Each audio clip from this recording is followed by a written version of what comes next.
Thank you for joining us on Kisses and Crumbs, where we talk about all the kisses and crumbs of marriage. I'm Jalivia, And I'm Bobby. and today we have the absolute blessing to have with us Lisa and Aubrey. Welcome. Hello. Hey. How y'all doing? It's great seeing you guys again. Hey. Oh, that's wonderful. Welcome, Lisa and Aubrey. We're going to get started. So tell us a little bit about yourself. My name is Aubrey Fenton. This is my beautiful wife, Lisa. We've been married for 27 years. We reside in New Jersey, Burlington County.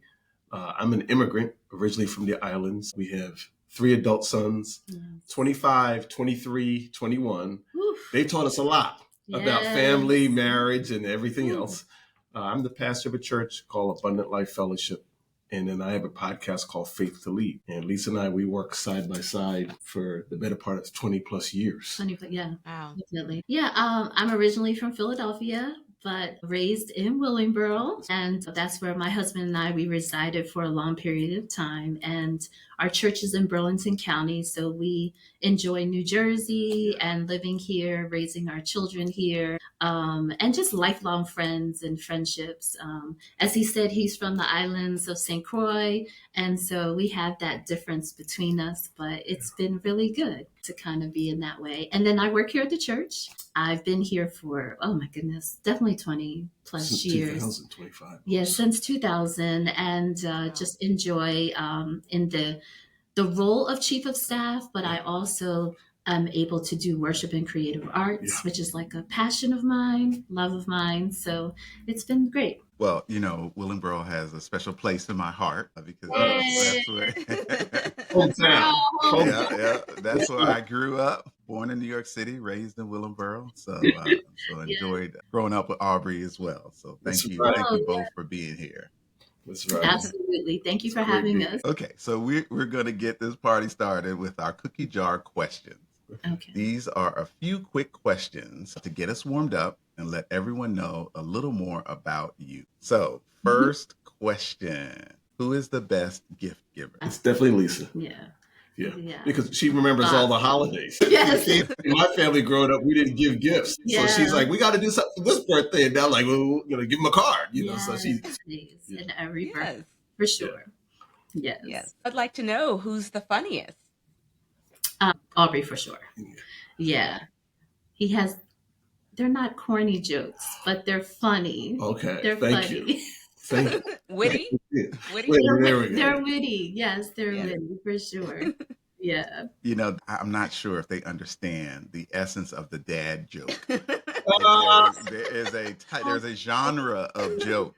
That's right. Is the dad joke. That's exactly right. Yes. Everyone just go ahead and embrace it now. Yeah. That the dad joke exists. Okay? Yeah. But the thing is that when we first met you, you didn't have dad jokes. Because I wasn't a dad. Oh, no. You know why it's important? Because when we're joking, it keeps the house light. Yeah. It does. Mhm. And you don't want some guy walking around all serious all the time. You know, I mean, so he cracks jokes on anything because we watch a lot of sports. Oh, yeah. So he's always got something funny to say about that. So it's like not dad jokes. It's just something that we're watching or something that the boys are doing. So I'm just like, really, Aubrey? That's cool. Yeah. All right. Who's the spender and who's the saver? Spender, for sure. Saver. I own it. It. She's the spender. I'm the saver. Yeah. I will take that stewardship, the money, and spend it wisely. Quality. I believe it. She's accounts payable. Yeah. Get it out the door. Hey. You need a house or a car or something. Yeah, I'll find it. I'll find the money. She's the one. But he's the saver. Yeah. Oh my goodness. Yeah. That's immigrant mentality. You know, you got to put something away. You never know what's going to happen, and you may not have anyone to rely on. So you got to consume less than what you take in. Yeah, he balances us out for sure. Yes. Excellent. So that brings us to the next question. Who's more bougie? Oh, me. Okay. Not even close. I own that too. Who's more patient? Oh, that's Lisa. me. Oh, yeah. Yes. By a mile. Yes. By a mile. By a mile. Oh, yeah. I try to exercise that fruit Yeah. of the Awesome. spirit. We actually move at 2 different speeds. Mm-hmm. And when we were in premarital counseling, Absolutely. one of the pastors, Pastor Minus, he said, Lisa's going to be good for you because she's going to slow you down. Yes. And you need somebody to slow you down Yeah. from your decision making. Let's do this now. You need someone to say, ho, ho, ho, ho, ho, you know, and that's true for 27 years. Absolutely. Excellent. Yes. Complimentary. Absolutely. Yes. Absolutely. So who cooks better? Oh, Aubrey. Yeah. Wow. Oh my goodness. That's my open confession for this Kisses and Crumbs Jesus. podcast. I think he comes by it honestly because now he's cooking dishes that are West Indian. Yeah. And we get to enjoy the food. So the kitchen is his for sure. In this latter part, I was cooking earlier on, but in cooking for me, honestly, it relaxes me. Yeah. If you're doing a lot of intense work and you have to spend all day cooking, it actually feel better at the end of it. Yeah. Because you just go into the kitchen, you get to buy the ingredients, you get to shop for what's healthy now, and you're all into the chemistry of it. And then it takes you a while. So you have to pull yourself away from stressful stuff or things you're thinking about. And in the end, you just feel just relaxed, and you have something that you could share with people. And so I enjoy it. So you enjoy the shopping for it as well? Oh yeah. Yeah. Oh yeah. Yeah. The whole process. It's a whole thing for him. And I can tell too, because he's like, I'm going to go to the store this morning and go get what I need and then come back and go start cooking. And so even one of my sons also he's is interested in took it up too. So we just sit in the kitchen. Yes. I let wait for the food to be ready. Yeah. But we get to partake of like the good dishes, the palaus and the stews, curry the curries chicken and stews. Yeah, we like it all. Wow. We like it all. Steaks, we do anything. Steak, We'll do grill. soul food, Caribbean food. Yeah, we grill it. We do it all.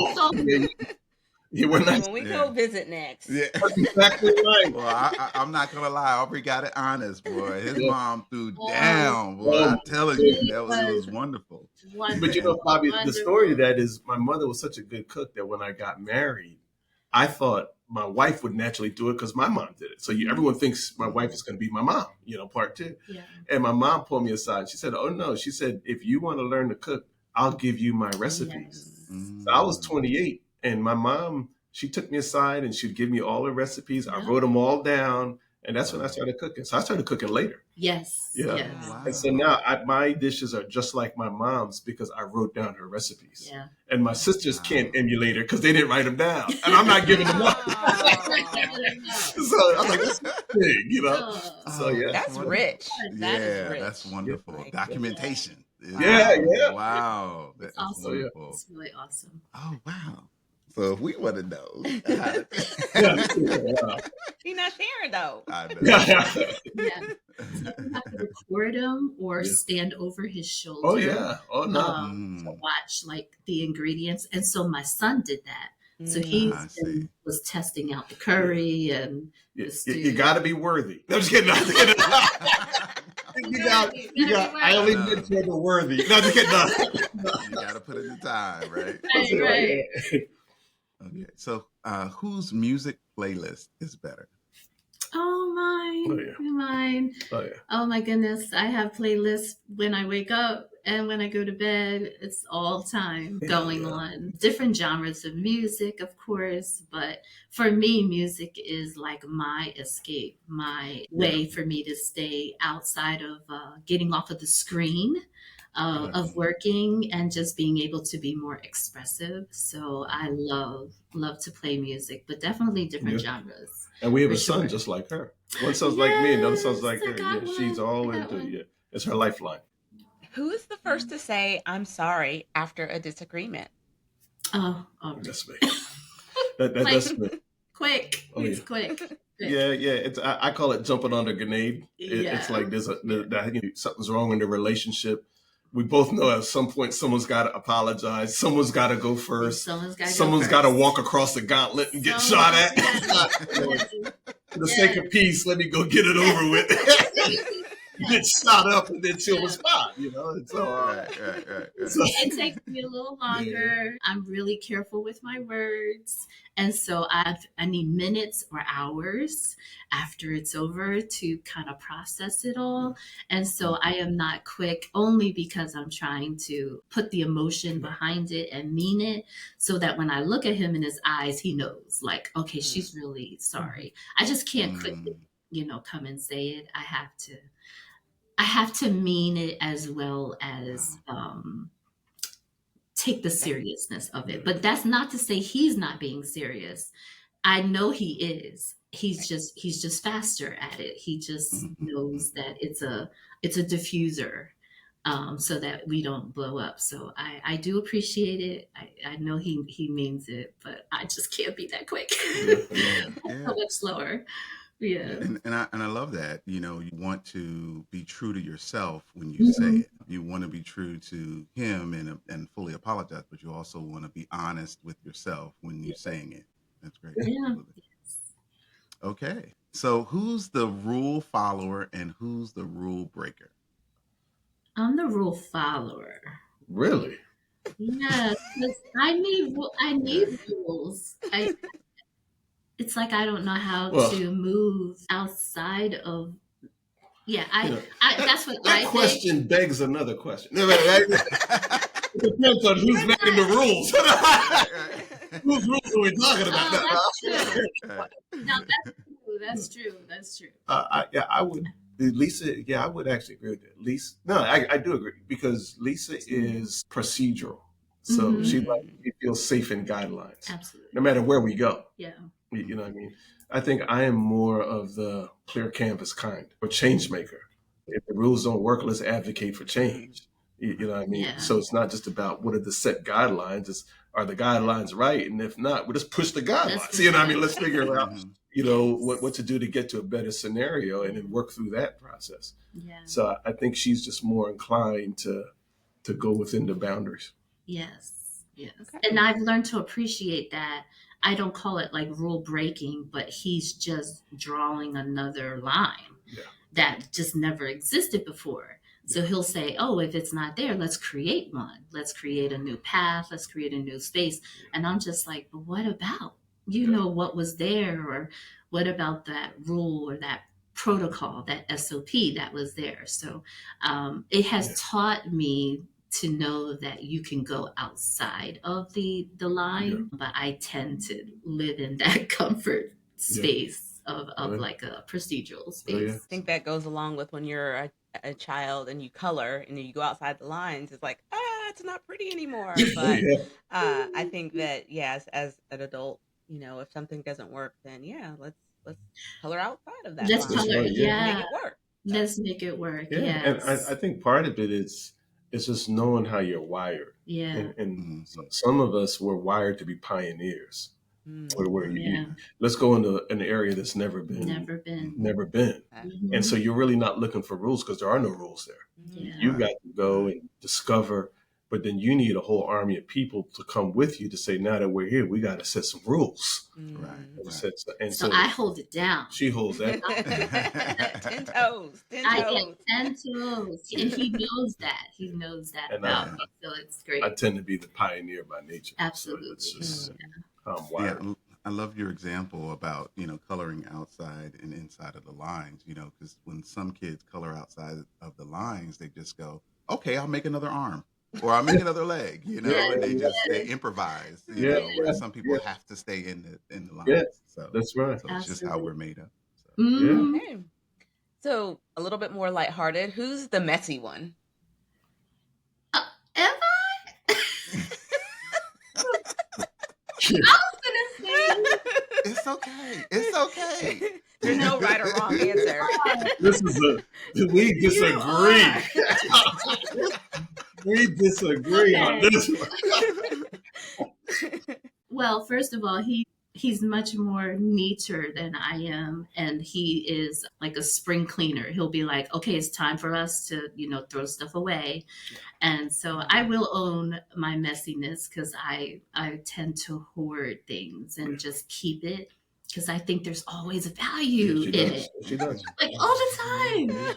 So he'll say, "Mm-mm, it's Yeah. time for it to go away, Mm, Lisa." He's like, "You can't bring in the new if you Mm. know don't get rid of." mm. So I've learned to appreciate it, but early on, I just was holding everything, and to this day, I'll still be messy and hold it. Yeah. It's okay, Lisa. We I own have ironing boards, toasters, that's right. everything that he Yeah, thinks that that's our me. adult children will need now. He's like, they can go get it out of the attic. And I'm like, do they even want that? Do they want that? Um, Hangers, Yeah. hangers. Yeah. Like, come on, Yeah. they'll need Bobby. that when they first move into their Bobby, they'll apartment Yeah. need or it. I know. They'll See, need I have learned some people they'll make up a reason for everything, and you're like, really, really, That's really. me. Look, I'm an old black man. Okay, Ah! I'll be like, Thank I'll you. pay for this. Ah! Okay, and we can Yeah. get the value out of this Oh before it my goes Thank gosh. away. not you. that Thank you. technology is new and they may not want that.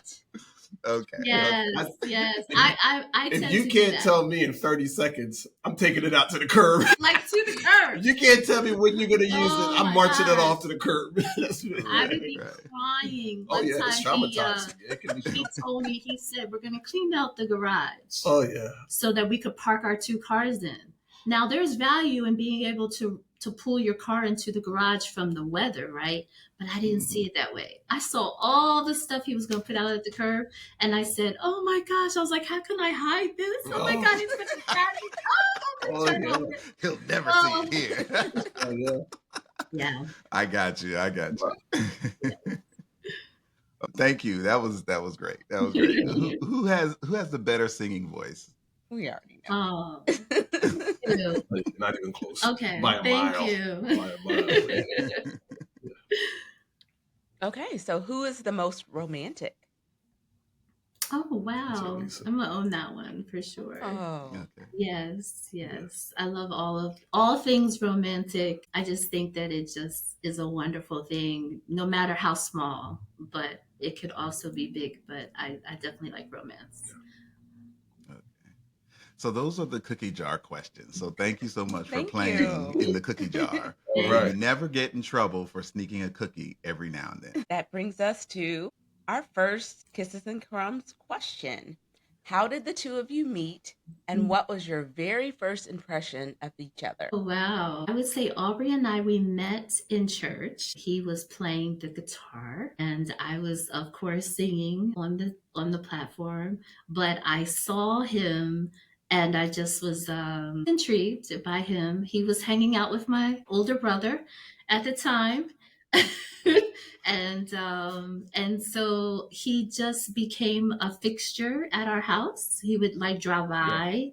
My mother treated him like a son. And so he was just always around, hanging out with our family. And so it was much more like he's my big brother. He was like someone that I knew I could go to and he would help me, just like my brother was, because they were always together. So I think for me, when it changed, was just I was in church one day and just saw him differently and just was like, maybe my mom is right Mm. about him. Mm. I just didn't look at him that way, but when I did, it stayed. But our relationship didn't happen romantically until we just got together as friends. Yeah. Yeah, it's like years Yeah. was in Mhm. between that time. I just think that it was meant to be for us to be friends first and to kind of have that walk with each other. We do have an age difference between us, so we were at different stages. And I appreciated the fact that he just knew where I was and he was Mhm. just like, hey, I can help you out with this. I was in college. So, he was just like, been there, done that, whatever you need. He was definitely just always there, Mhm. always, always there. But my mom pretty much helped me to just say, what do you think about Aubrey? And I was just like, Mhm. what do you mean? Mom, Thank God mom. for Mom Pat. Yeah, she knew the deal for sure. She knew the deal. Well, it's funny because we have two different stories. See, that's Okay. when Lisa noticed me, but I noticed her before that. Mm. And I actually, the first time I saw Lisa, I was on a date with another girl. Mhm. And the other girl was trying to be funny and say, I'm going to take you out. And she took me to a church meeting because it was Yeah. free. They had food and she didn't have to pay. And she was laughing the whole way back. And see, I Oh think, my goodness. but what she didn't know is she took me to a Bible study. Yeah. And that was the first time I saw Lisa. And so Mm. they Wow. had free food there. But I was like, yeah, you're laughing, but yeah, this ain't funny to me. I said, I just want some more. I saw, but Lisa didn't see me then. I saw her. Mm. I But did then, not. like Lisa said, I didn't connect Lisa with her brother. I didn't know that they were brother and sister. Yeah. And her brother and I quickly became close friends. Yes. And so there was a long period of time where, Yeah. Mm. where I was living alone and her family would say, come, spend Christmas with us. Yeah. So Mhm. that was nice. And Mhm. her mom, and I I was felt like you hanging were with always Fred. there. Yeah, they would Oof. take me in on holidays. Mm-hmm. And so we went through friendship, and then really being family. So I was looking out for her through that dimension Yes. long before anything really started to spark where I felt even inclined to make a move Yeah. or to further up with telling her how I felt. Yeah. So we actually went through friends and family experience Mm-hmm. long before we ever had our first date. Yeah. Okay, so Mm-hmm. that brings us Mm. to our next question. Tell us about your very first date. What was it like? Oh Oh my wow. I know goodness. it's I was gonna say anything. It's been a while, huh? Well, I was broke, so it couldn't have been yeah, good. but So it's I'm trying to we what I did we can't even say what I remember because Yeah. back when we were hanging out together with other singles, Yeah. our singles group would always go out to eat. That's true. So That's I true. was going to like diners with him because after a Bible study with our group, we would be like, hey, let's go hang out. Yeah. So I was able to like see what he liked to eat way before Mm. we Yeah, that's true. That romantically is true. went out to eat. Mm. I was able to like find out things about him because I was in this group of singles and we were always talking about God and, things. So when we finally got together, we tended to like eat out at like Chinese Yeah, we did. We did a lot food. of Chinese We did a lot of restaurants. Chinese We did food. buffets. Buffets. Yeah. Yeah, because we didn't have, like he said, we didn't have a lot of Yeah, money yeah, it to wasn't. date. It wasn't any. So Let's go to New York City and watch a show. There wasn't. We didn't have that kind of a budget. yeah, and I was still in school, so I'm balancing going to school. So he had his own apartment too. So I Mhm. was like, this is great. We could go get takeout and then take it back to his Mhm. apartment. Mhm. So we did like Yeah, Italian yeah. food, We just anything takeout wise. It was more of that type of dating than anything Yeah, else. and it's just like Lisa said, it was just a lot of combined. I can't, it's hard to pin down when was our Yeah. first time together. I mean, before we were dating, if she was going to school in the city in Camden, this is when Yeah. Camden was just pretty rough. Hmm. And so there was some nights where I would just go down there to make sure she got in her car Mm. safe and got home. Yes, he did. Right. But that wasn't as a Yes, he did. boyfriend. That was just as like an older brother. Oh, Like I okay. got to make sure I can't sleep unless I know you're safe. Mm. Mm. And so I'd get in my car Yeah. and go down and make sure she got out of there safely. Yeah, Wow. he was Yeah. taking care of me before So that's we Okay. were not really dating, official. but that's when we started just being alone more together. I Yeah, would say being alone more Right, outside of the singles Yeah. group that we were a part of. Wow. Wow. Yeah, So it just became organic. Organically, it just kind of. it Yeah, it did. I remember when we talked about like taking it from being friendship to Mhm. let's take it to would you be my girlfriend, boyfriend? Like we did have that discussion so that we could Oh. Okay. yeah, over.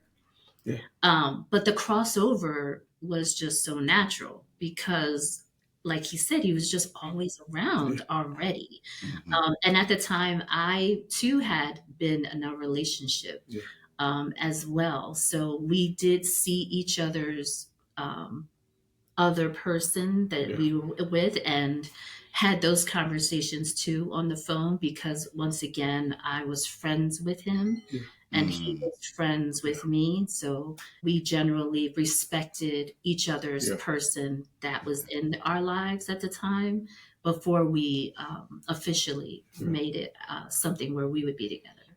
It was definitely organic, Yeah, but Mm-hmm. it was tough because the first couple of times I asked her out, she turned me down flat. I did.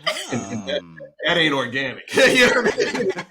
It wasn't just all, smooth and went, No, nah, nah. She was like, no. Yeah. I was like, what? I Yeah. did.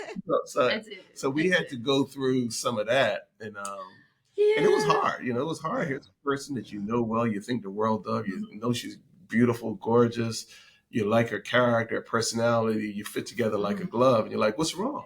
But it was good for me at that point that you got to invest, you got to show some value. He definitely stayed the course. Yeah. He was just like, I'm not going to take no for an Took answer. some So he convincing. just Yeah. kept asking, Mm-hmm. and I was Yeah. just like, Mom, like he keeps Yeah. asking me. Yeah, so that's a good segue into our next question. So everyone talks about feeling butterflies when they first become romantically involved. Mhm. Who experienced butterflies when you were together, and what did it mean to experience those butterflies?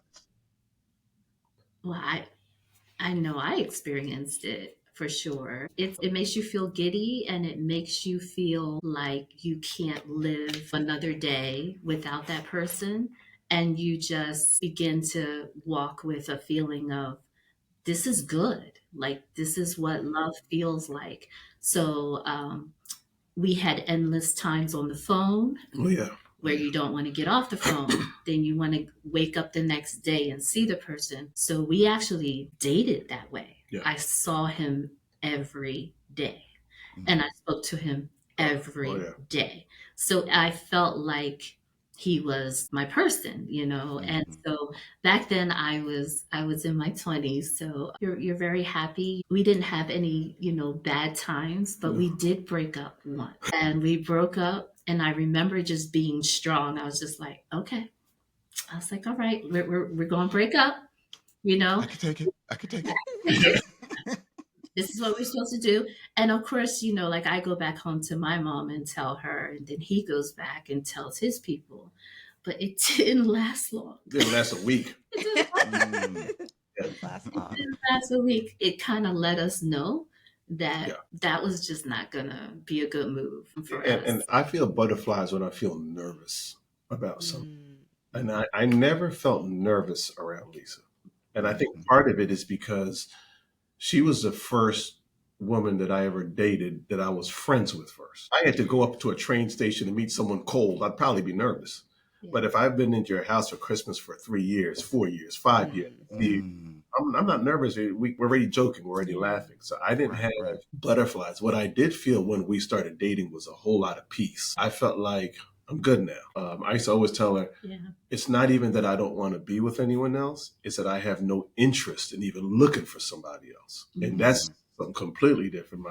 I don't even want to see anybody else because I'm with you. So something in me just said, this is the one. I just felt a wholeness about that. And then when we weren't together, I felt sad. Mm. You know what I mean? So it's like I want to be with her again. I want her around. Yeah. And something's right when she's around, and when she's not around, something's wrong. And Yeah. so I felt a lot of that, and I had never experienced that before. Mm.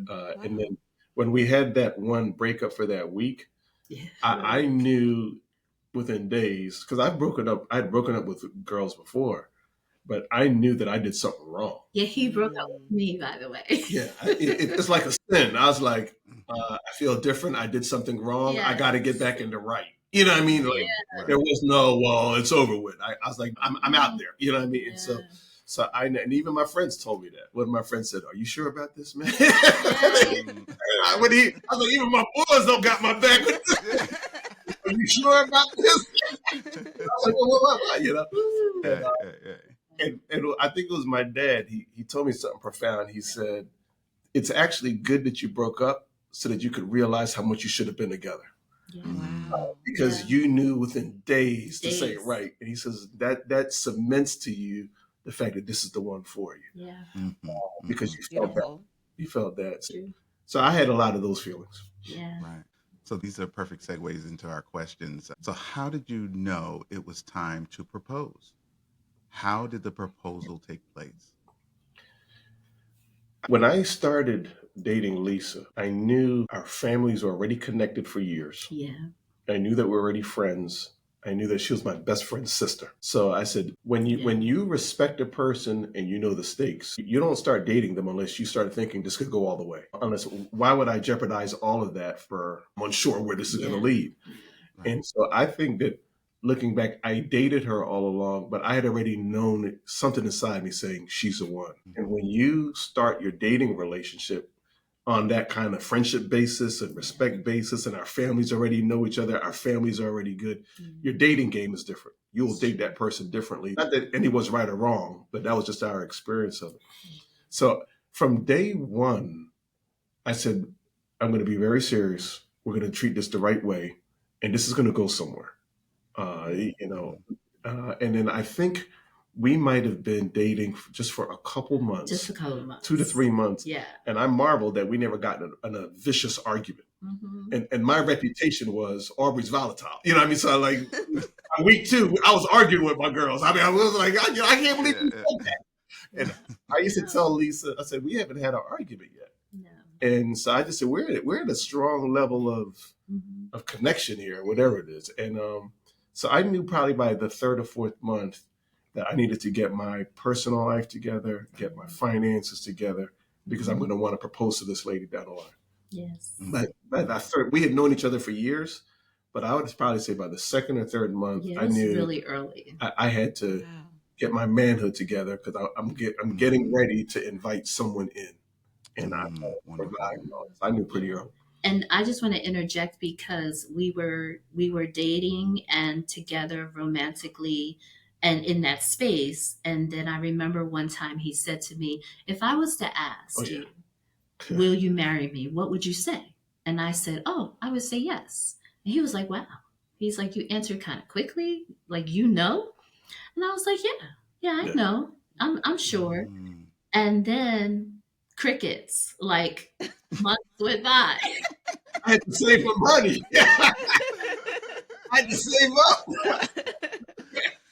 I said, man, I was like, okay, we talked about it. And then that was it. Like no ring, no nothing. Just months went by. So kudos to him for just doing that, because he said he wanted to know what I felt, but also too, he didn't quickly say, okay, ring is coming next week. I mean, it was out of my mind, like, because it just didn't happen. We just kept going on the way we were. Now you have to pick up, because I didn't know what you were doing to prepare. I was saving, and I couldn't afford a ring. But the other part was I asked Lisa that question because I couldn't emotionally handle if I asked a woman that question and she said, I don't know. Because I was already so far along emotionally that it would have devastated me. Yeah. So if I'm already there and she says, I don't know, then to me, that's like saying no. So I knew I couldn't go cold turkey, drop on one knee and give a girl a ring and without knowing what's going to be the response. I needed some warm-up questions. I needed to know if I were to ask you, what would you potentially say? I had to do all those tests to guard myself. I think that's a crummy part of our relationship too. We're laughing. We're laughing because we had something similar. How about Bobby took me ring shopping? Let me pick out the ring that I wanted, and then after that took me out to this beautiful restaurant. It was in South Carolina. He was stationed there on the water. The water was coming up. He got my hair done and my nails done. He's like, I just want to take you out. Nothing. Bobby. I think it was like a year later. So I forgot about it. I was like, well, I guess he changed his mind. Let me explain. He had to get his money together, I guess. I'm so sorry, Bobby. But yes, took me ring shopping. I was so excited. Bobby, he raised you better. Let me explain. So the ring shopping part was, I know that is an important thing for her. So I definitely don't want what I want her to have to overshadow what she has to look at on her finger for an extended amount of time. So I wanted to make sure I got her what she wanted. And we were at the time long distance. I knew that I was going to get stationed somewhere else before I was going to propose. So I needed to know the ring so that I could tell my friend who was in Which, that yeah. area to pick up that exact same ring Oh, so that I wouldn't have to do all the logistics to try it and then I get it and it's not right or something like that. So I oh, was trying to be safe. And the other thing was I planned the entire day. I took her out, got her hair done, got her nails done. I bought her a He bought dress. me I a bought her dress, shoes, shoes, and everything. everything was like perfect. She was absolutely gorgeous, absolutely beautiful. At the same time, I wanted to make sure that I was authentic with what I was going to do and me. That was me just Yeah, blessing her and just wanting her to just yeah. feel good about who she Could was and you so imagine forth. how you would feel? And she was thinking, "Oh, this is it. This is it." You know.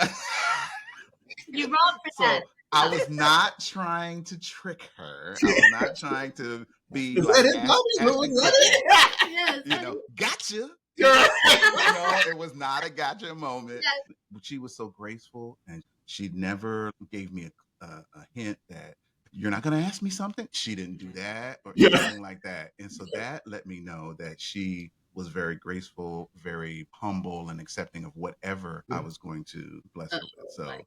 yeah. Wow. Well, this Communication. was, yeah, I was gonna But I say, did mess up. That Yeah. it was a perfect moment. I could have been like, "Wow!" Yeah, Like right, right. like spades through the ring Right, on the yeah. table, and it would have Right, been right. perfect. But you know, Okay, so let's jump back into how he did the oh, tell go you. ahead. Yeah, I was gonna say he has to tell you the proposal because I was I was in the dark. It took me a while to afford the ring. I was going to buy her a ring and surprise her. And my three older sisters said, never do that to a woman. Because every woman knows the ring she wants. And they sat me down and said, make her pick out the ring. And Mm. then my older sister, she said, go to a jewelry store. Yes. Tell them your budget. Right. And tell them, Mm. put all the rings on one Only palette. And then bring Lisa and let her choose from that palette. smart. So she could choose the right ring within the right Smart. budget. So they schooled me up on it, and because I would have blown it, I would have That's a bought her very a good ring that idea. I thought was nice. Yeah. And And so I we, remember yeah, doing that with him as yeah, well, like going to the jewelry store. Once yeah, again, I'm thinking we are moving closer yeah, to this yeah, proposal. And I went and picked the ring that I like because I like a marquee cut. yeah, So thank God he had one of those, yeah. in the list there. But afterwards, months go by again. Oh, I had that thing on layaway, man. I was paying that thing down, and I then didn't know what I was doing. so I'm like, why are we doing yeah, this? eventually I took her to a restaurant in Philadelphia called the Charter House. Yeah. When I finished paying it off, and then I went to her mom's house, and I told her my mom's Pat. I Yeah. said her grandma was there. I said I'm going to propose to Lisa tonight because we'd already been talking about it and everything Yeah. else. And I heard her mom giggling and laughing in the kitchen.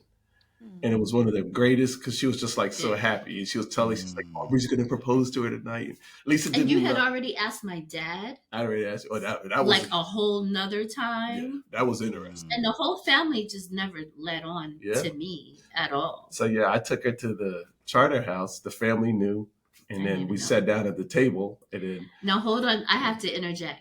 Remember, we're eating takeout as we date. Oh, okay. Mhm. So he says, I'm going to take you out to a restaurant where you get dressed up. And I knew the chart house. So on that day, I am literally complaining to my mom.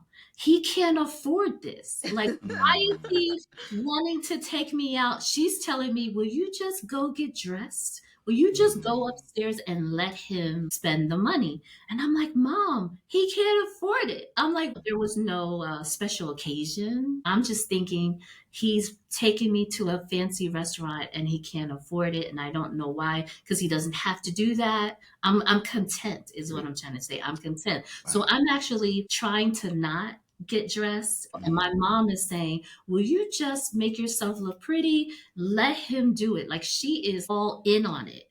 And I'm telling you, I had no yeah, clue. yeah, Even when we sat yeah, down yeah.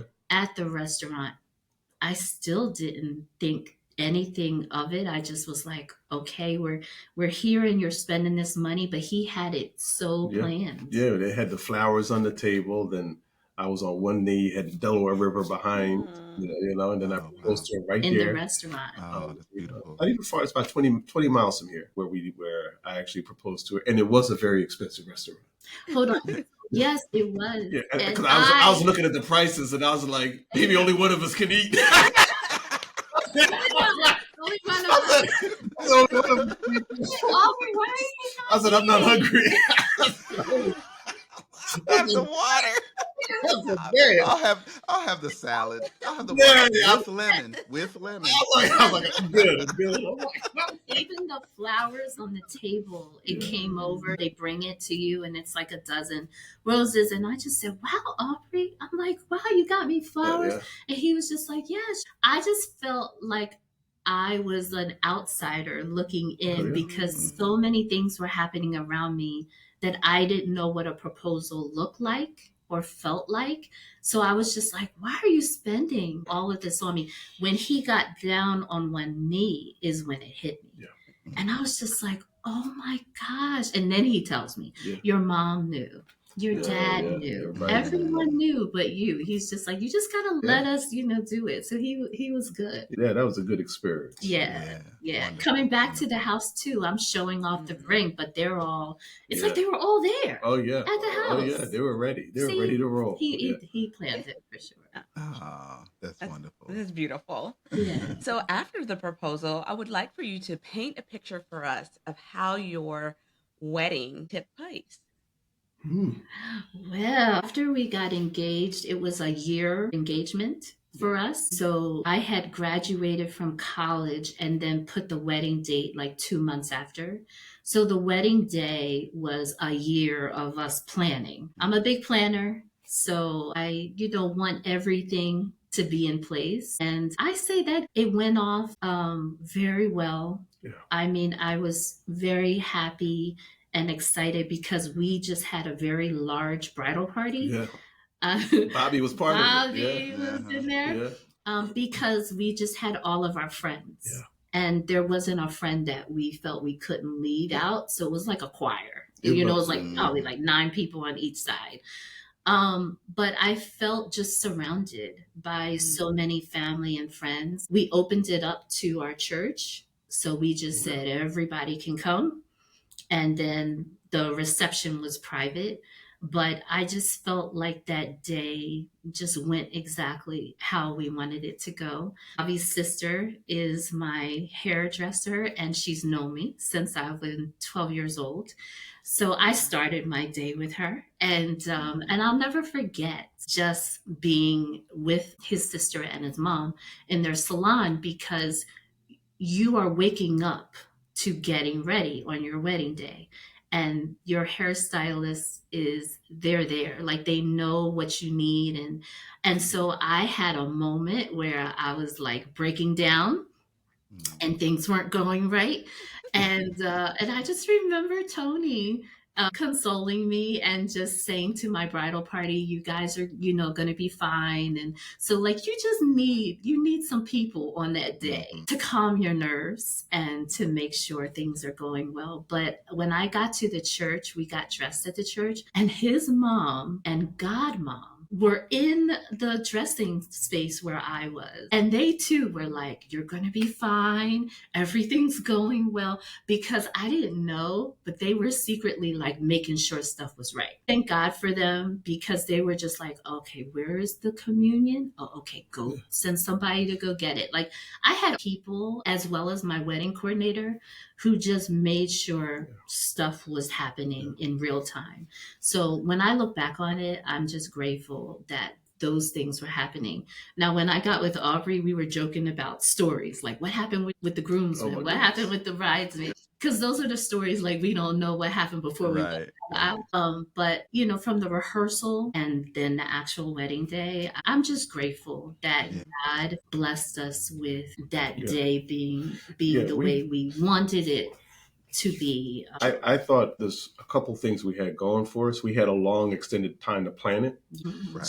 So we never had that big financial, where am I going to get the money from thing. We could do things in a way that was organized, plan for the wedding, plan for the house after the wedding, so that we'd be good. And then our families had known each other in the uniqueness of our relationship for Mhm. years. So there wasn't any getting to know you. We didn't have any, this person doesn't get along with this person and how we're going to all Right. be in a Right. room, Right. because all that was already Yeah. worked out. I think the wedding day was great because literally it was all my best friends together. Yeah, that Mm, was, And yeah. oh, that like was you look so at nice. Bobby and we had other Bobby. friends that we hadn't seen in years Yeah, because Yeah. we've been out all yeah, over the country, Mm-hmm. in the world. And to be able to have all your guys in the same roof, in the same that was place, great. Right. celebrating, I was like, it's like heaven. And Yeah, you that was combine that awesome. with your wife, this is heaven. That was You know, all the Right. people you love Right. Right. in yeah, one place. How many yeah, times do you get that? And yeah. so it was a great day. Yeah. What was the funniest or most memorable moment of that day? The funniest moment for me I got it. was I got it. number one, I rented a tux and I rented the shoes. And I just wanted to get in there, get my tux and get out of there. And the shoes felt kind of snug. But I said, it don't matter. You know, I'll just wear them. And maybe one Mm, hour later, I started losing the feeling in my toes. Yeah. yes. And Right. so I was in the wedding, and instead of like 5 toes, I felt like I was standing on two. Three of my toes went numb, and I was like, I'm not gonna be able to walk down the stairs. I gotta be losing my toes to this thing. Yes. And so the whole time, my Hilarious. dad is preaching a long, Oh, like, long, wedding. I was like, long. I just want to sit down, take my shoes off. You couldn't think straight. If you look at my wedding reception pictures, I always kept my feet under the table because I had my shoes off. I was like, "Get them off." Yes. I was like, make sure your shoes fit. That's all. Make Make sure your shoes fit. Yeah, Oh my goodness. Yeah, I was gonna say that story too. yeah, that was, And for me, quietly kept, I got a cramp at the I remember reception at that. the end. Oh. And I think it's like you're dehydrated Mm-hmm. because of the whole day. So he Right. had to carry me to the car Yeah. and She couldn't. She was on the dance floor and caught a cramp. And yeah. I was like, It was "Bro, that bad. can't move. I can't." I was like, Oh my goodness. Carry me, I you was like, know. oh. I just think there were just so many good moments at the ceremony. We had people singing that were Mm-hmm. important to us. We had his Yeah. sisters that were giving scripture. Like we tried to incorporate our family and friends into every area of the ceremony. So to me, looking back on it, it just wasn't just about us. It was Right. really about people coming to our wedding and seeing all the people that influenced our lives and Mm-hmm. we're just in agreement with Yeah. what was taking place. So we were like, hey, can you read scripture? Can you sing this song? Can you Mm-hmm. be there in the wedding party? I appreciated that as well. And at the reception too, being able to have both sides of the family there and the extension of our church family. And we had his mom and my mom a part of the planning from the beginning. Yeah. And I think that that was great because his mother let us know, hey, I have family that's going to be coming in from the island. So we'll make sure that we could accommodate them. So I appreciated that. So it took a year for sure. That brings up a good question. What is one piece of advice that you would give newly engaged couples to prepare them for their wedding day? Oh my Yeah, goodness. I think what you Yeah, want to that's a do lot. is don't compare or what your wedding will be like to other ones you see. You know, and it's not a competition. Everyone's going to be different, and it's going to be special, no matter how it turns out. There's a Yes, thousand it's different special. forms. So know what's going to work for your own marriage. Mm-hmm. No, don't let the planning of it destroy your family members. Yes. Do something that's meaningful but manageable, and think about the moment the wedding is over and you go home. What do you want to go home to? Mm-hmm. Yeah. You want your families to still love each other. Yeah, you do. You don't want to be Right. destitute. You don't want to be in debt, right? Mm-hmm. Mm-hmm. So plan for that 1 second after everything is done Wow. with the same intensity as you're doing for that day. Because no matter what you do, you're only going to remember a few moments from it. So it's going to be special because of the people in the room. All the little things you're going to forget about. Yeah. But you're going to remember the people in the room. I don't even remember the songs we sang. She does. But I do. I remember the people in the room, Yeah, and I remember how glad I was to come back to a house. And to me, you're going to remember those highlights. So just stay focused on those. I would say that when you're planning your wedding, seek wisdom from those that have done it that could speak into your day because they too are just as enthusiastic about your wedding. As much as you're the bride and you're thinking, I have to have my dream wedding, there's a mother there, there's an auntie there, there's a grandmother, there's a niece, a nephew. And what I thank God for is I had my mother and then I had his mother as like Hmm. my source of wisdom. And I had him because Right. he was a financial contributor. I was in college, so I didn't have a job or anything. I was just home. And for him to say, like, I will financially contribute to this wedding, and they were able to temper my wishes as well as still give me the space to say, but it's still your day, Lisa. So what are things that you want? So I wanted like a live band. But I appreciated that they heard me when we all sat down about what the day looks like. And I think that is something that young couples that are engaged can take away from, that it is your day with your fiance, but it's also a day where your family is there too, and Hmm. they are Yeah. walking Yeah. away with that glimpse of look what God has done Mm. Hmm. couple, right? And that's why I say just seek wisdom. If you feel like you can trust them and that they will take care of your wishes as well. I started out that way. Like his mom was not like a mother-in-law to me. She just was someone that I had already had a relationship with and was able to talk to. So when it's time to plan a wedding, it just made sense for me to have my mother-in-law there and my mom to plan the days. And then don't forsake the sisterhood of your girlfriends. Your sisterhood of your girlfriends is everything because they know you too, and they are there to stand with you and to make sure that your needs are met. I had wonderful maids of honor and matrons of honor and bridesmaids. Those women knew me.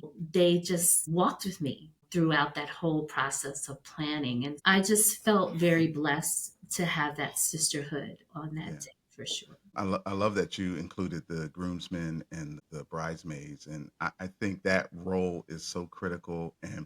people really don't fully understand a lot of times that that is a working role. Like the Oh yeah. goal is to Yeah. come in and make sure that that whole situation, that Well. whole wedding day goes off without a hitch. And Yeah. so there's some people that they understand the assignment right away, and Yeah. then some they had to kind of figure it out and that type of Right. thing. Yeah. But that is, it is a working role. Oh yeah. It's great, but it's a working role. Oh yeah. So we're also gonna transition. We're gonna talk a little bit more about being married. How do you define a successful marriage? Mm. You gotta go first, you maybe.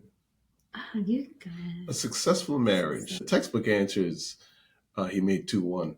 So it's like the level of your oneness, how close you are Mhm. Mm. together, how in sync you are on a multitude of levels, emotionally, intellectually, physically, spiritually. Are we in sync, or are we out of sync? Do I Mhm. feel like I'm with someone, or do I feel like I'm in this thing all alone? It's not feeling lonely, but feeling together with someone. And I think a successful marriage has a high level of that. There's a high level of mutual satisfaction that we're doing this life together. Hmm.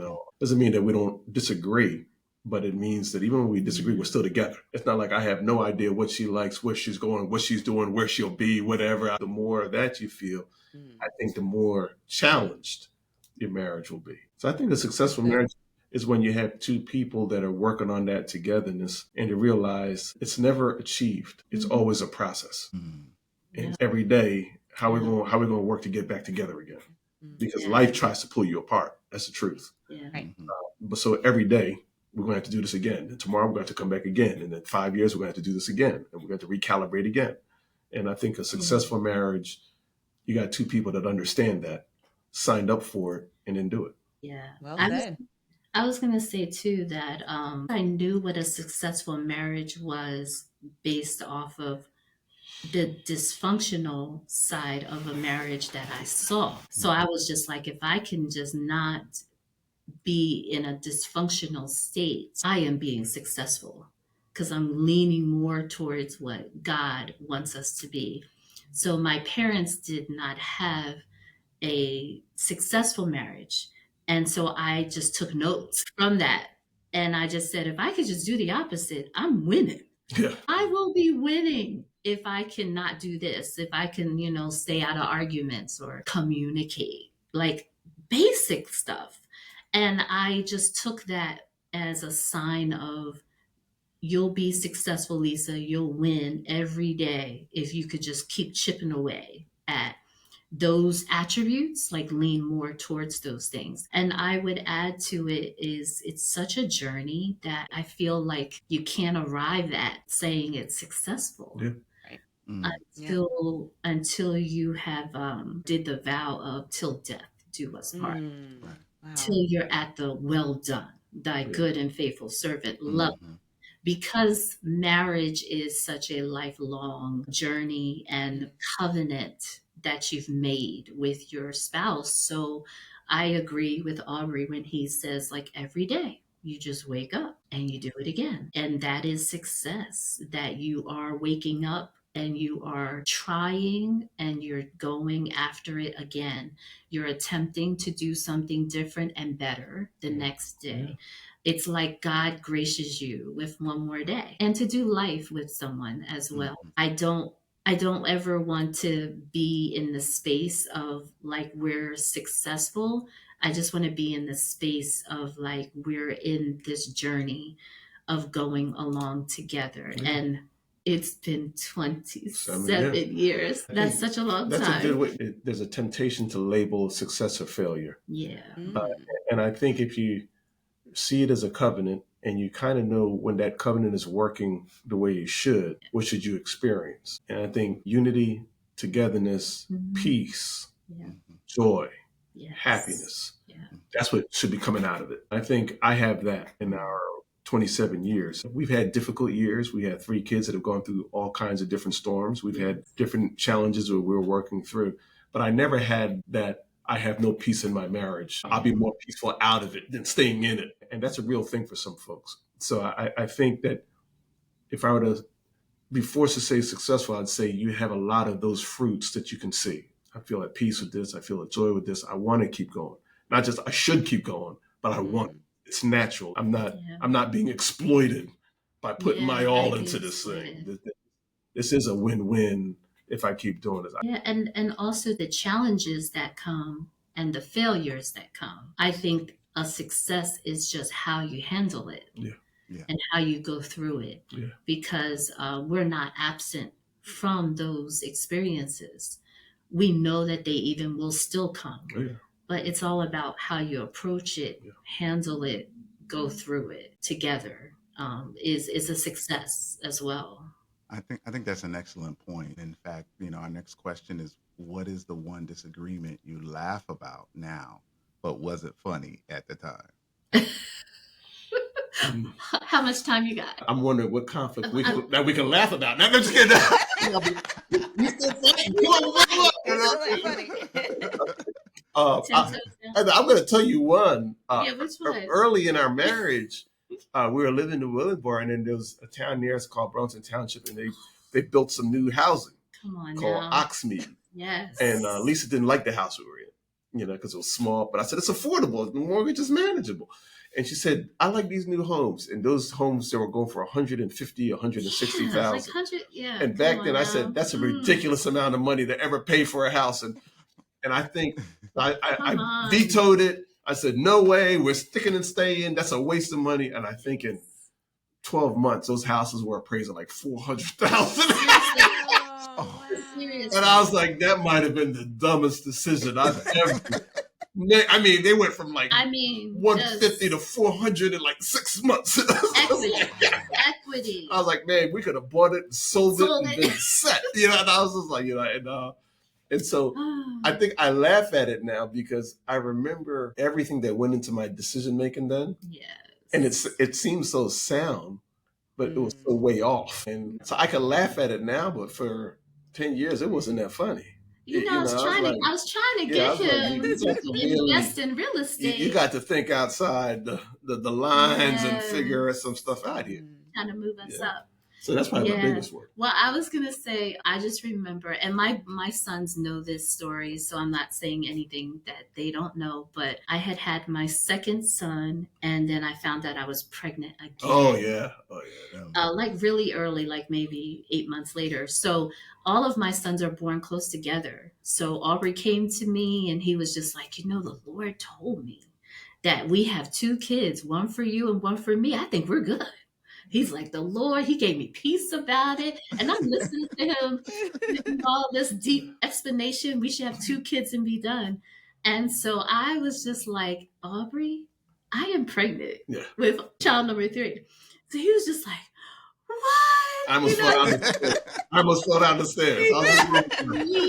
I was just like, you got to be kidding me. Like, I was just like, it was the same exact conversation. Yeah. She was coming to tell me she was pregnant, and I was going to tell her we should be done. I was like, that the Lord told me. And I just the Lord said that is coming. Yeah. And I was just so giddy because he was believing it, and he was just like, I'm at peace, like the spirit. And then I was like, that's the best.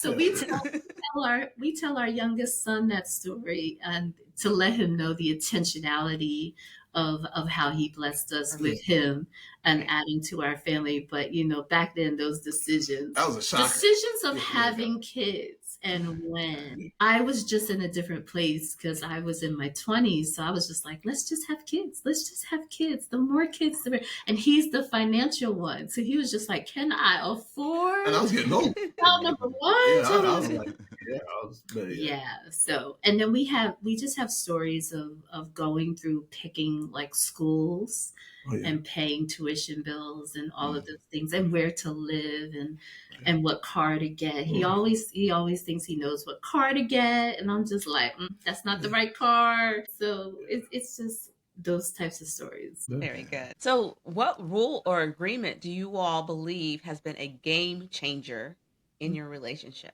Well, I just want to say first and foremost, Aubrey and I are tithers. So that's a good one. When we married, that's good. We were tithers individually, and when we married, we just continued tithing. For us, it's like the Lord gets his first from the gross amount. And I appreciated that because whenever I got bonuses or he got increase in salary, that was never a discussion for us. We knew that in our budget, tithing is at the top, and then everything else we just gotta make it work from there. And tithing for us could look like a car payment, because it's always based off of your salary. But whether we were going down or up, we just did not waver. That's just something for us. Very good. And the other thing too is just like sharing a bank account. That was just something where we didn't have to question that part. It was just like, oh, okay, combine our bank accounts. What yours is mine, and the same thing, vice versa. No matter whose salary is bigger or larger, I just personally never had to worry about how much money am I making in my career versus how much money he's making in his career. It just is in one place. And then as you get through marriage, you begin to spread your money in different accounts, of course, but we just never had that issue at all. So I appreciated that. We've always had financial peace, even though we've had financial struggles. I attribute that to God's hand because we were faithful. There was always a ram in the bush. And Lisa and I have this similar approach to dollars and cents, where we believe that as a family, we're all together. So even if we have different accounts, we share those accounts. There's no secrets. There's no, this is my money, this is your money. And if there's a need, there's a need. We fill the need. We're in this together. So there was never any divisive arguments over dollars and cents in 27 years because we came in that way. That's the way we've been. A recent thing, we've been focusing a lot on marriage ministry, and we actually went to a retreat, and they had this thing called calendaring your relationship. And one of it was, once out of every 7 days, this group was advocating that you should sit down with your spouse and just talk, not about kids and finance, but just about each other. How are we doing? like a check-in. It just fosters communication. And in a marriage, after time, you can talk about everything else other than how are we doing. Yeah. Right, And right. you've got so many other things pulling you 1,000 different ways that usually the person who you're with forever, that goes down on the conversation list because you're putting out fires everywhere. And I think a game changer is getting that back up to the top, because if that bond is together, everything else you can deal with better. It doesn't have to be big or fancy. It could be like going to Starbucks. Let's go. You get a cup of coffee and just, how are you doing? Look each other in the eyes. How are you doing right now? This week, how you doing? What can I do to help you out? Just do something as simple as that. It does help. Yeah, that was Family Life Yeah, that's Family Life. Ministries had a retreat for couples called Weekend to Remember. Mhm. And I remember hearing about it and just said, wow, Aubrey, we need to go. Yeah. We're Mhm. approaching 25 years. Yep. Yeah, 25 years. And I just said, hey, like, we need our own check in. Yeah. Like, we need our own, to check in. let's check our marriage before we can start talking to other couples. Yeah. Right. Like, let's do Yeah. us. And they really do the hard questions. They put you in a space that's safe Yeah, it's for a cool. weekend.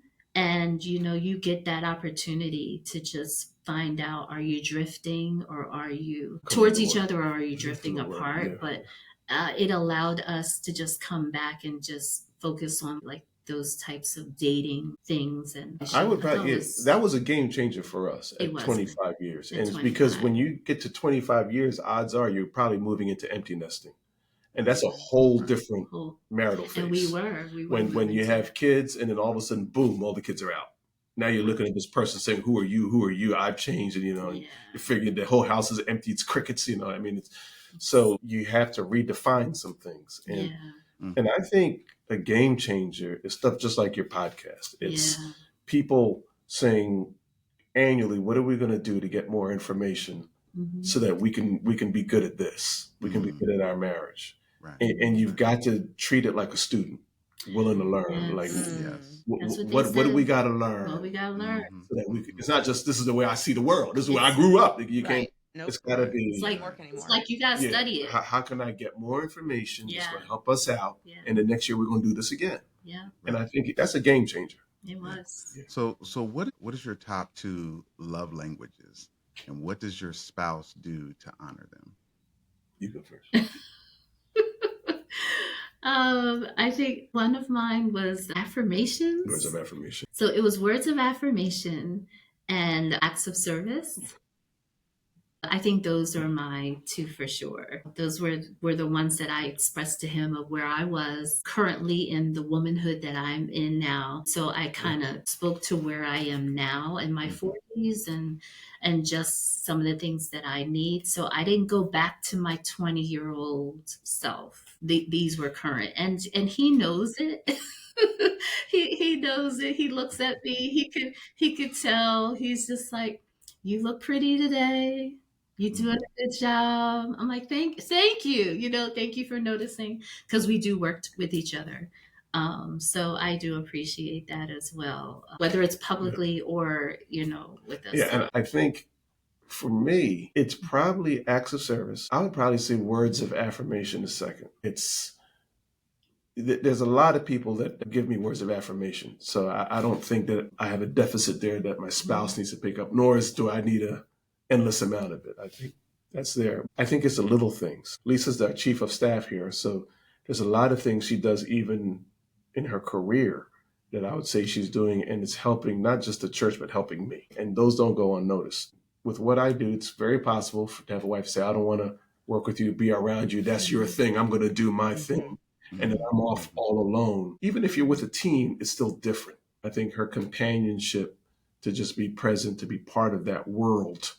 We're going to Tennessee. She's going with me to Tennessee. Just that means the world. So those are my top 2. I was just going to say, when I went to that marriage retreat, one of the things they talked about was, as a spouse, you become your spouse's biggest cheerleader. And it just affirmed for me that I was like, that's a role that I do. And when he knows that I'm supporting him and I'm cheering, whether it's a big thing or a little thing, that let me know that I'm showing love and support that he could see and hear and just know like I'm going to be there. I was gonna say, I absolutely love that you all enjoy working together.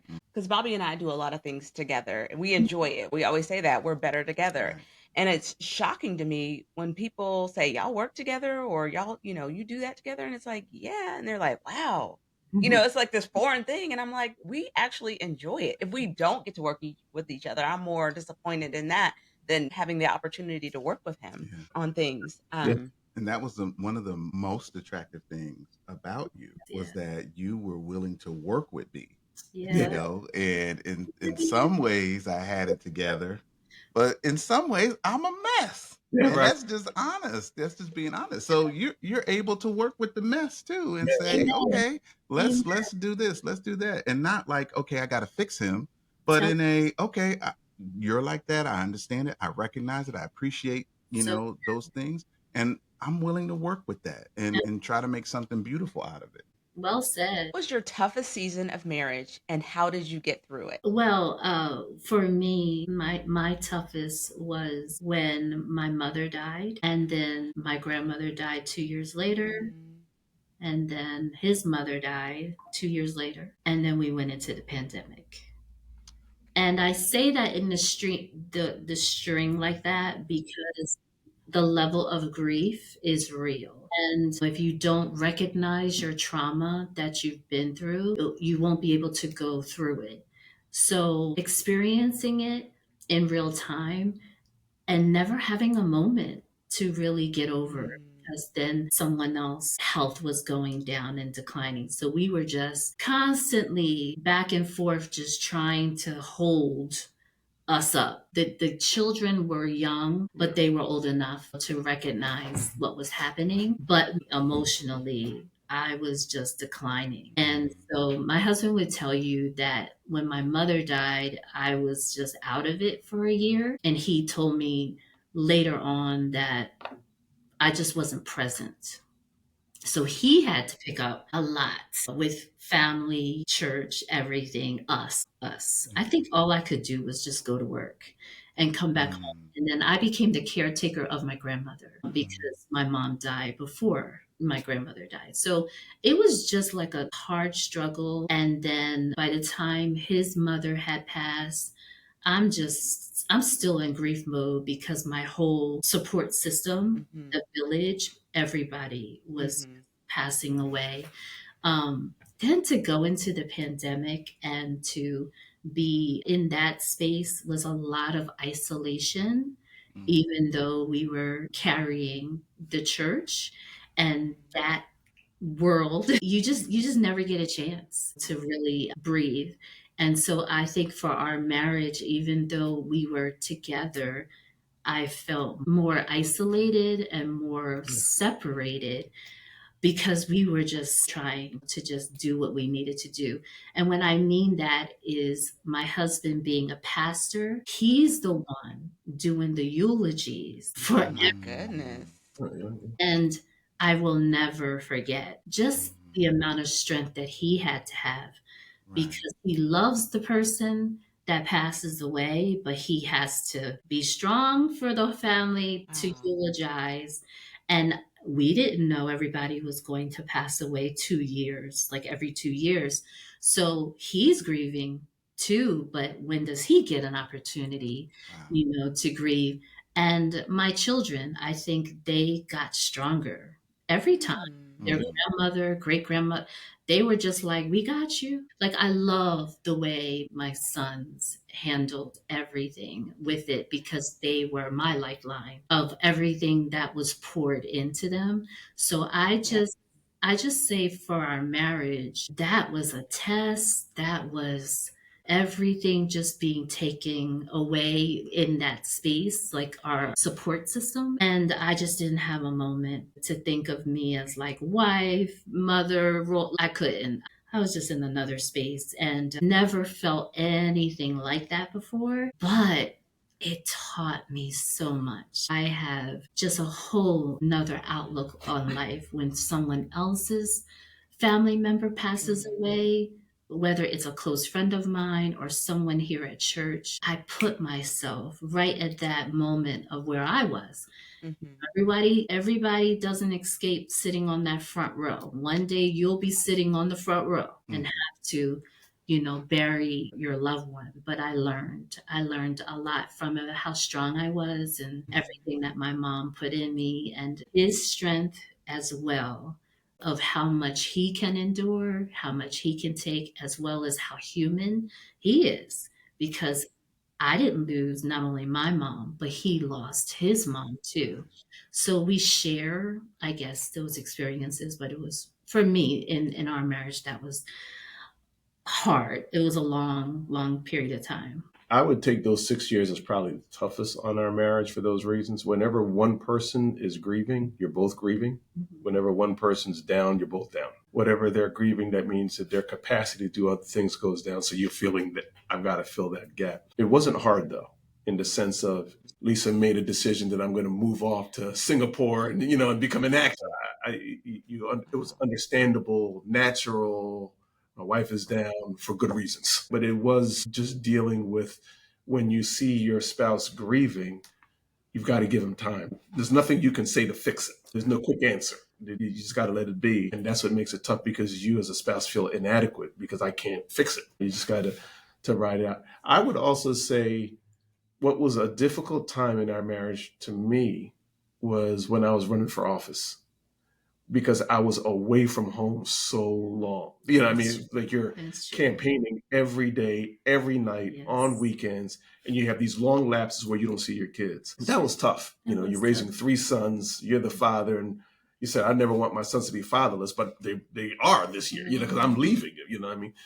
And the way we made it through that was through Lisa's mom and her grandma. Yeah. And we were Yeah. fortunate that they could come in and help when our sons were young Yeah. for those years where they saw me very little. Even when I won the office and I was always out doing something in the community, they held it down Yeah. for us. They did. So I think family support system Yes. helped us a lot through our difficult time. Huge. Your spouse is there for Yeah, that reason, that you yeah, Mhm. don't have to walk through those times alone, yeah. because they will come. Okay. Yes. So what was the most important compromise that you've had to make in your marriage? One significant thing was in 2021, our church did a reorganization where we had to create new positions, new roles, and have people to fulfill different responsibilities. And that's when Lisa went from being Lady Lisa only, pastor's wife, to then becoming chief of staff. Yeah.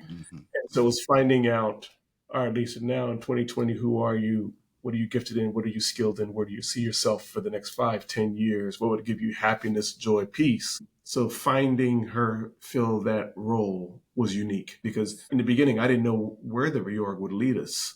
But having her emerge to that position and in communicating, that's where she sees herself, and then being part of that Yeah. to help fulfill it and getting her the new office space and everything that goes on with that. I thought that Hmm. that was a very good meeting of the minds that changed the trajectory, not just of our church, but even of our marriage. Now we work together, but she doesn't work necessarily for me. Mhm. Hmm. Oh no. We have staff now No. that we're putting in place that work directly under us, Yeah.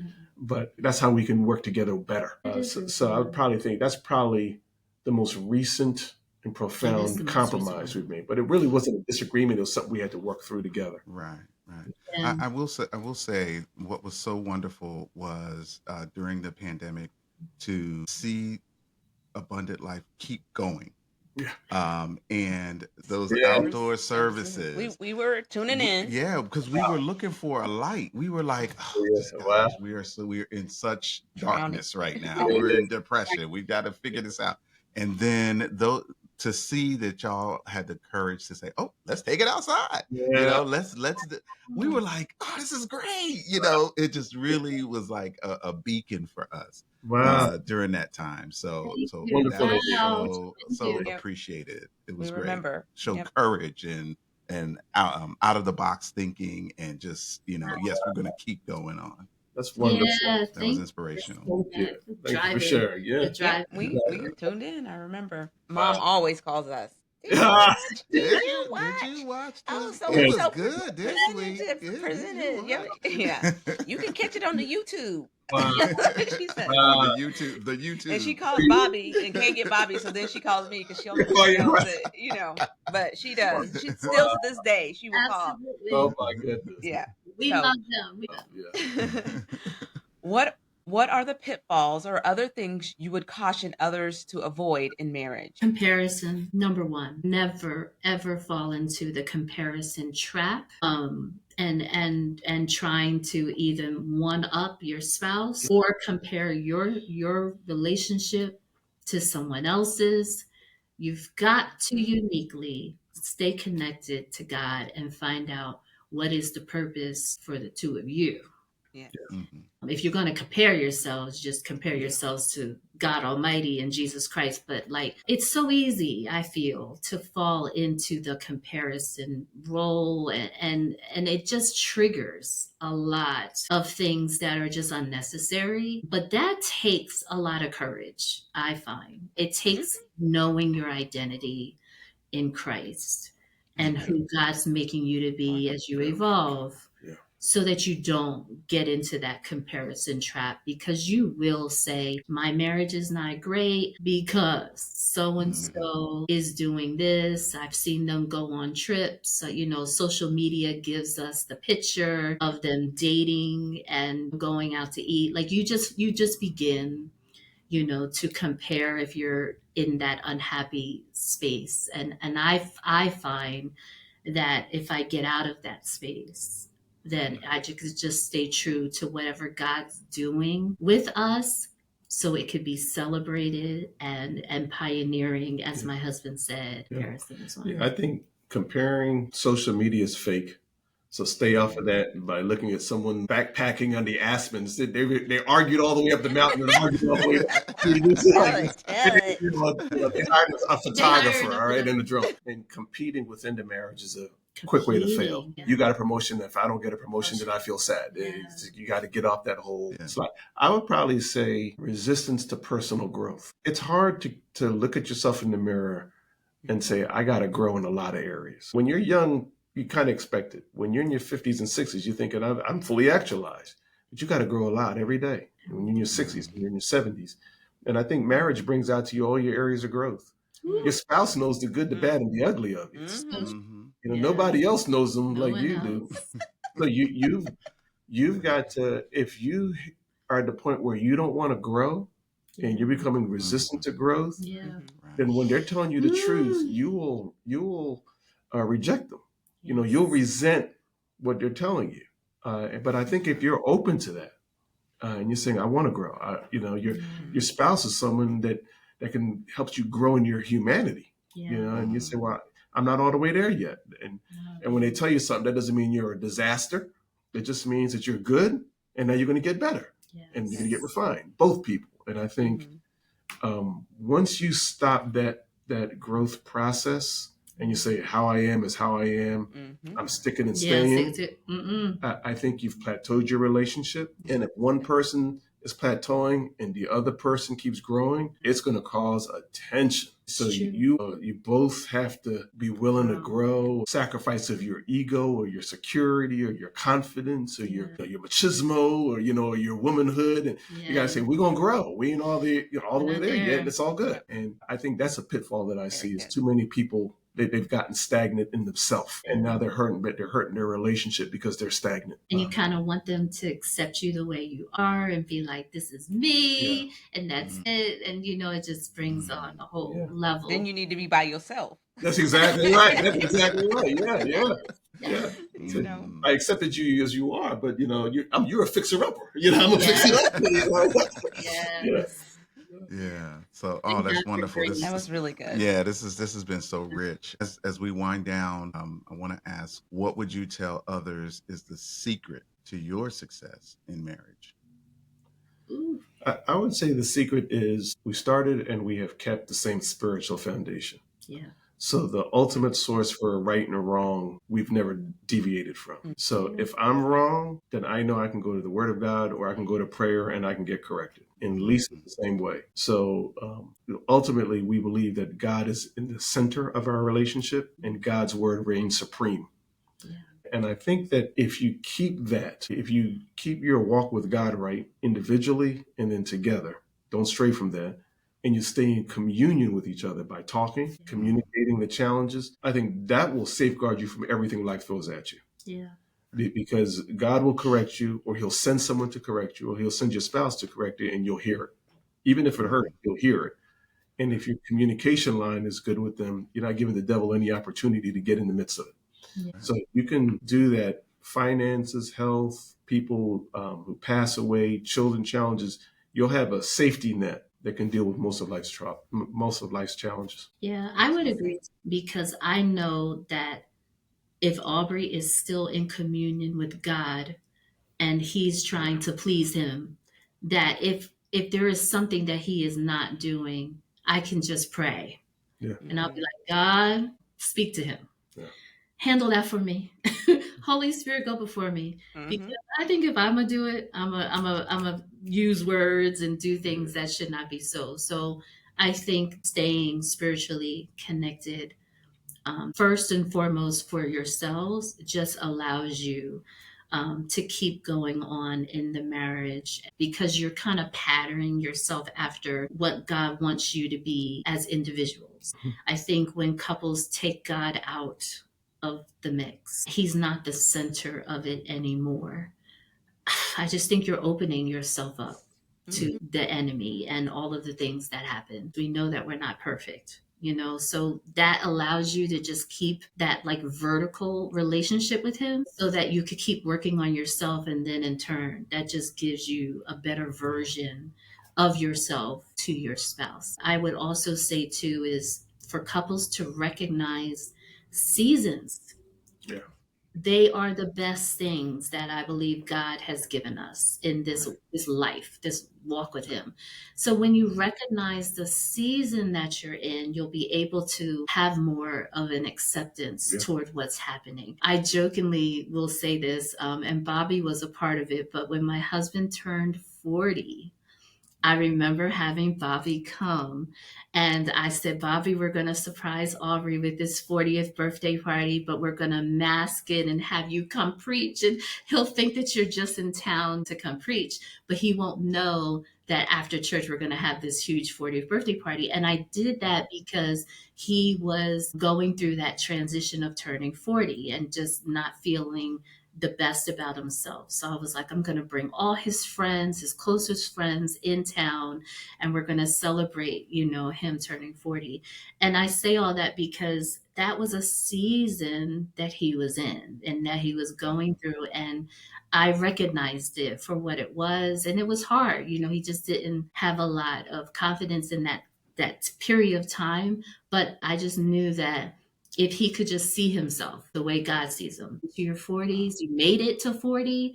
Look what God has given you. So I think if couples could recognize their season of that they're in, it would help them to just be more gentle and forgiving of themselves and each other, that, you're not perfect, but you're going through life. And, Bobby, I think one pitfall I could also add one is, too often spouses don't give each other the benefit of the doubt. So like if they say something you don't understand, you assume the worst. I mean, like like exactly why you said that. I didn't even say all that. I mean, but it's right. Or malintent, or malintent. They're not always out to get you. I mean, no, so like it's so I think a pitfall is one way to counter it is give them the benefit of the doubt. Yes. We can't do that with everybody in the world, because there are a lot of people that have bad intentions. But don't assume your spouse is one of them. Right. Function that your spouse is one of the few that's on the other side. The person has your back the most. So that if they haven't told you something that you wanted to hear, don't write them off. Yeah. They may stay and have other things going on. Give them the benefit of the doubt. Yeah, they're not. Yeah, that your spouse is not your enemy. Yeah, not your enemy. They're not your enemy. As natural as that is. Since you forgot to do that, I know exactly why. Yeah. Yeah. Wow. Anyway. Well, I just want to say Oh, thank you wow. so Yeah. much Yeah. Yeah. for, sprinkling That's Kisses and been Crumbs great. with your wisdom. It has been amazing. Thank you so much. We're blessed and honored to have you. And I feel like people will listen and gain more knowledge and wisdom from your experience. So thank you. At this time, we would like to give you an opportunity to share about your church or other opportunities or things that you have going on that you would like to share with our viewers. We're right here in Edgewater Park, New Jersey, right Mhm. outside Philadelphia. Abundant Life Fellowship Church. Yes. You can just check us out at abundantlife.org. We're on all the social media channels, and we have a podcast called Faith to Lead. Faith, the number 2, and lead. Check it out. We talk about biblical principles of leadership, but we love what y'all are doing. All right. Thank Yes. you. Thank you. I think it's my Thank you. biggest thing to be support this podcast Yes. right Support here. this. And Yes. like, share it, subscribe it, send it to someone, text it to somebody. Yes. Their life will be better. Yeah. So you can Awesome. tell Aubrey is a pro because that is our next That's the next thing that's we're our gonna say. follow-up right here. So if you have enjoyed this episode, please like, share, and subscribe to Kisses and Crumbs on Spotify, Apple Podcasts, and our multiple social media platforms. Drop a comment below if you have a great love story, want to join the journey, or just want to keep the conversation going. And until next time, this is Kisses and Crumbs. May your days be filled with sweet kisses. Because marriage isn't perfect, but it's worth every crumb. Bye-bye. Take care. Thank you. Thank you. God, Thank perfect. you. Wow.